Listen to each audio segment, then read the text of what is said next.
Don't Vote Labour Again, Episode 51, The Grooming Gangs, A Deep Dive, Part 11.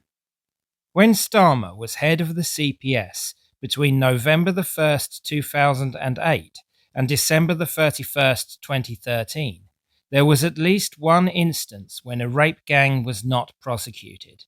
In August 2008, a girl had been arrested while causing a disturbance and criminal damage in the Balti House in Haywood, near Rochdale. This scene was recreated at the beginning of the BBC drama Three Girls. She then told Greater Manchester Police she had done it because a group of men that worked in the takeaway had raped her. The police took evidence, then passed the case to the CPS. In July 2009, 9 months after Starmer became DPP, it was reviewed. The CPS decided the witness was not credible, in spite of one of the abuser's DNA being on her underwear. They failed this girl. It's cut and dried. In Starmer's defense, though, his chief prosecutor, Nazir Afzal, did reverse the decision in 2011, resulting in convictions the following year. Numerous cases were prosecuted while Starmer was in the top job.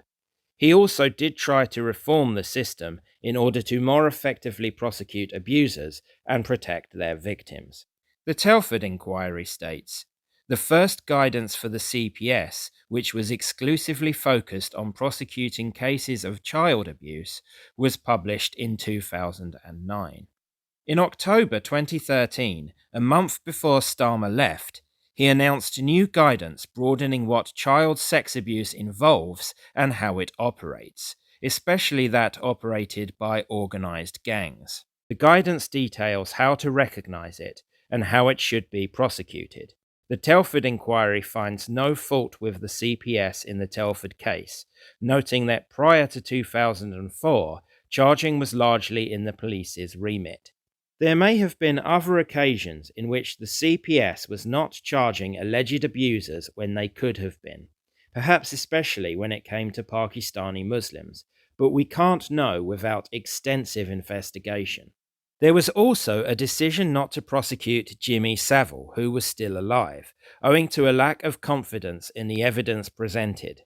As with the current scandal, Starmer insisted if you linked him with this decision, you were peddling a far-right conspiracy theory which had endangered his life, when Johnson brought it up in Prime Minister's questions.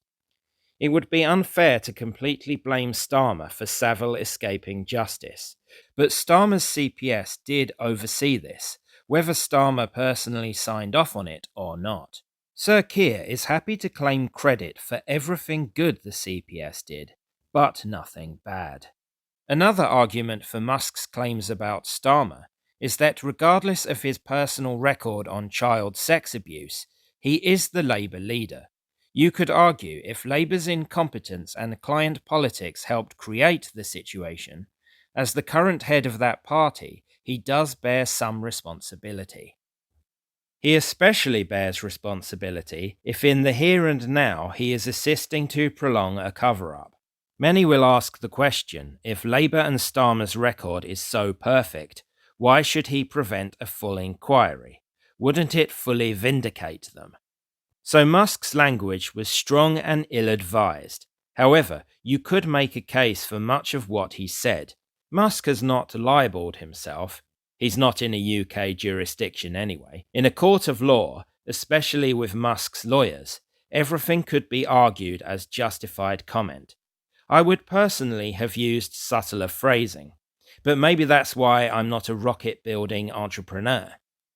The argument made by Labour and the left is that Musk has directly put the safety of Starmer and Phillips at risk. By that measure, where do we draw the line? It was okay, apparently, for the left to call the UK riots the Farage riots.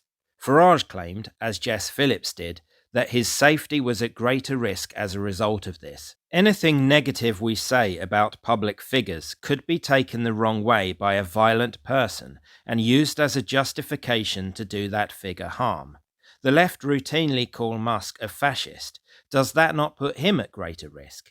They did so to Trump and he was almost assassinated. The line must be drawn at direct incitement of violence and outright unfounded lies, and Musk has not yet crossed that line. It should be noted also that Phillips was already at risk from radical Muslims and Gaza protesters, who intimidated her throughout her election campaign. Phillips likes to make herself a controversial figure in general and to chase publicity, and although she has a perfect right to do so without being threatened, she cannot be surprised if her style brings her some negative attention. It didn't take Elon Musk to make her a villain for the right, or indeed the socialist left, because she already was one. Neither was Starmer the most popular man ever before January the 1st. My last word on Musk is one of warning.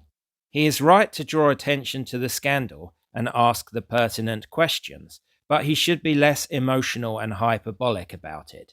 His behaviour risks making the Labour government appear like the plucky Brits being bullied by the megalomaniac foreign billionaire.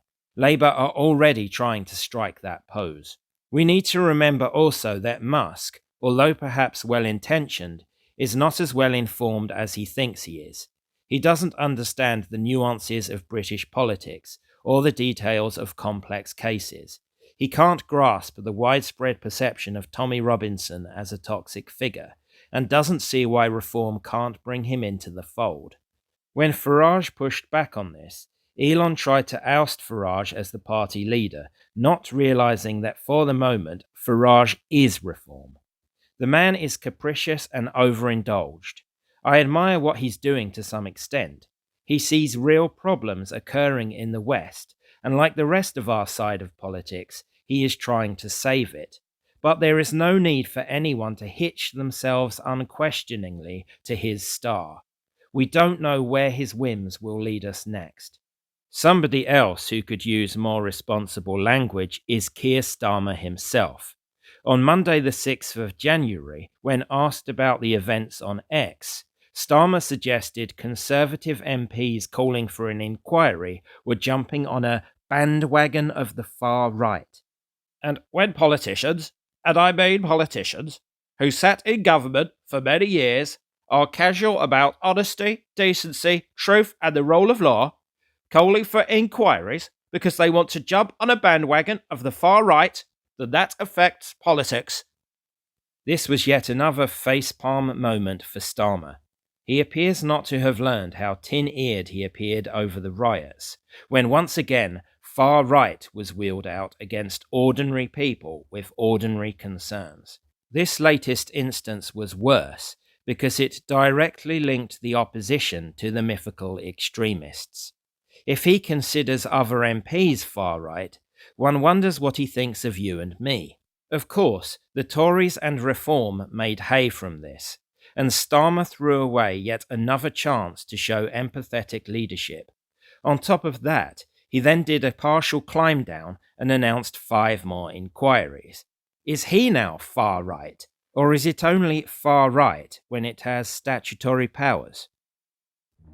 These are from my article series Don't Vote Labour Again, published on my Substack, link in description. I usually split each subject into smaller episodes. In the description, you will find links to the other episodes. You can also check out my playlist to find every single one. Please support me in my work by subscribing to this channel, subscribing free to my Substack, and by liking and sharing. Thank you very much, and I'll see you again soon as we plumb the depths of this dreadful government.